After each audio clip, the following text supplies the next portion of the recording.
Hello, Professor. You seem to be in good health. Of course. Doesn't seem intimidated. No, not at all. It's just that I find myself a little concerned for your well-being. You see, Lady Edelgard has taken something of an interest in you.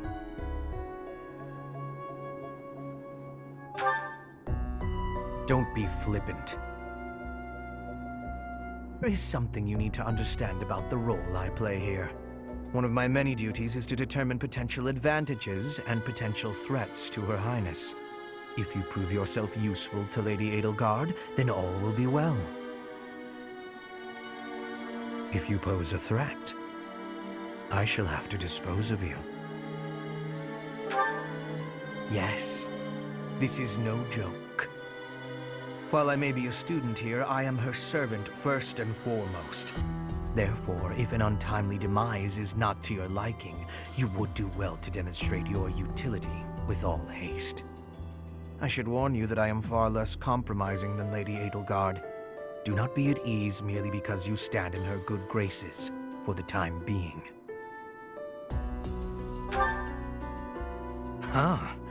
Such confidence. I'm beginning to see why you caught her eye. My family, House Vestra, has been sworn to House Resvelg for generations. Since the dawn of the Empire, we have worked to protect the Emperor by any means necessary, both in the open and in the shadows. If you incur our wrath, you will see just what I mean.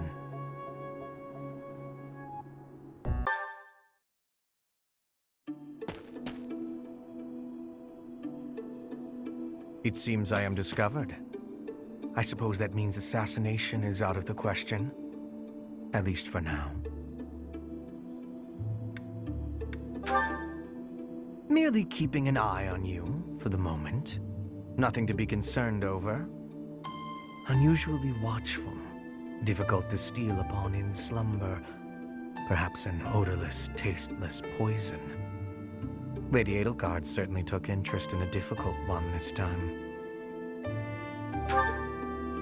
I suppose that question does warrant a response, considering it may mean your life. The answer requires me to explain some of the complex internal politics of the Empire. Are you familiar with Volkard von Arundel? He is Lady Edelgard's uncle. You may also know him as Lord Arundel, the Empire's regent. Many years ago, he took Her Majesty and fled to the Kingdom of Fargus. Then after a time, he returned to seize power. Joining forces with Prime Minister Eyre and my father, Lord Arundel rendered Emperor Ionius IX politically impotent. Lady Edelgard is Ionius IX's daughter. I cannot begin to fathom the depth of her sadness at his betrayal.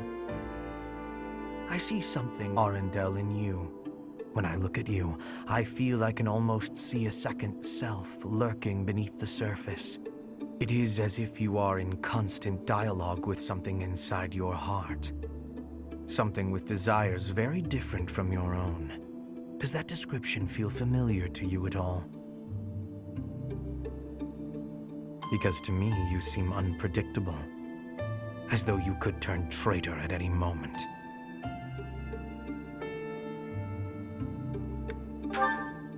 The more I learn about you, the less I like. I had thought you might be of use to Lady Edelgard, but now I am beginning to think you may, through no fault of your own, present too great a risk. I hope you will prove me wrong, Professor. I would hate for this to come to bloodshed.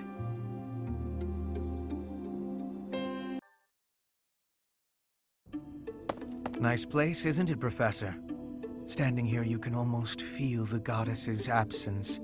Discounting what dwells within you, of course. Do you think some punishment would rain down from the sky if this monastery were to be destroyed? Of course not. Even if the so-called Immaculate One came back here for revenge, that would only be a result of this war, not the work of a deity. If it is between love and hate, then I would choose the latter. The goddess failed to properly govern this world. That is what's necessary for Lady Edelgard to become the supreme leader of Fodlan. Those with power must use it wisely. Is that not a teaching of the Church of Seros? It's absurd to preach to others what you cannot practice yourself.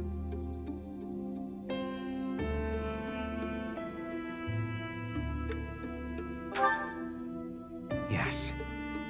It is our humanity that pushes us to step up and take the lead should the need arise. That is not the case for inhuman creatures with lifespans well beyond our own. We must fight to preserve what makes us human. You are the one closest to the enemy.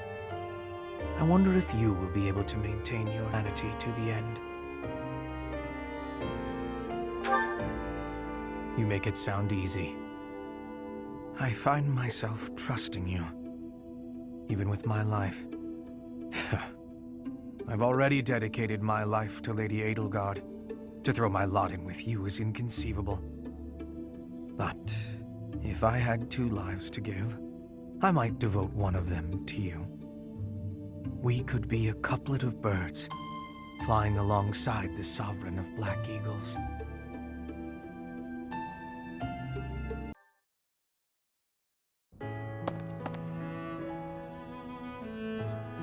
You've kept me waiting. Where have you been? The war may be over, but matters of government, diplomacy, and justice remain to be dealt with. There is one problem in particular that must be sorted first, however. You. Rather, you and me. To think I had rehearsed a long preamble. Now when it matters, it's all vanished from memory as suddenly as the morning dew. To the point, then. I love you. In fact, I wish to marry you.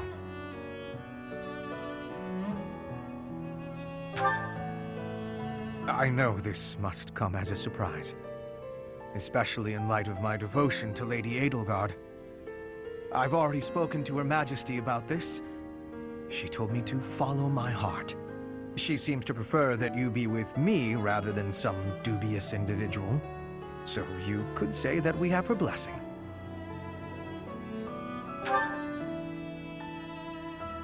Is that a ring? You came here with the same idea. I cannot believe I am saying this. I am truly happy. I am afraid you've outdone me. I've brought no such token. Not much of a suitor, am I? I've never done well with gifts or flattery. Protecting you is easy, but to be a good husband...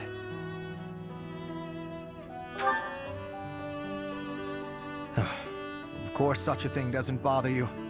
I hope I can support you with the same tenacity. Thank you for doing me this honor. I once thought killing you would be a great challenge, but the real difficulty was declaring my love.